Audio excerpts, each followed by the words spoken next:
Saya sedikit bercerita sejarah ya. Mungkin ini biar kita ngehibur, biar ada semangat dasar gitu. Karena rutinitas kita rapat kan begini terus, tanpa ada ruh, semangat dasar kita jadi seremoni dan mengikuti rutinitas saja. Pada tahun 1947-48 saat Belanda hendak mengambil kembali aset perusahaannya, yaitu kilang-kilang minyak di Aceh Timur dan Pangkalan Berandan. Saat itu pemerintah pusat di Jakarta hendak melepaskannya kembali kepada Belanda. Ini sejarah, Bu. Tetapi beberapa tokoh Aceh saat itu di bawah pimpinan Tengku Amir Husin Al-Mujahid mempertahankan bahwa perusahaan kilang minyak aset Belanda di Aceh Timur itu tidak boleh dikembalikan kepada Belanda. Ini sejarah, Bapak.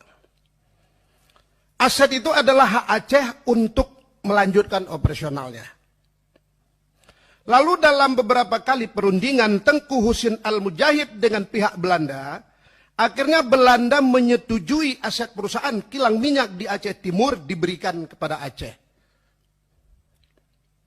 Maka Tengku Husin Al-Mujahid waktu itu ditunjukkan untuk menjadi pimpinan operasional kilang-kilang minyak peninggalan Belanda di Aceh yang berkantor di Rantau Kuala Simpang, Aceh Timur. Nah, dari dasar itulah kemudian pemerintah pusat secara pelan-pelan mengambil alih perusahaan kilang minyak aset peninggalan Belanda di Aceh Timur itu dijadikan badan usaha negara yang sekarang kita kenal dengan Pertamina di bawah BUMN. Dengan beberapa pemberian nama terlebih dahulu sebelum dinamai Pertamina. Pada tanggal 10 November Desember 1957. Kantor operasional kilang-kilang minyak yang berpusat di Rantau Kuala Simpang yang dipimpin Tengku Husin Al-Mujahid kemudian dipindahkan oleh pemerintah pusat ke Medan.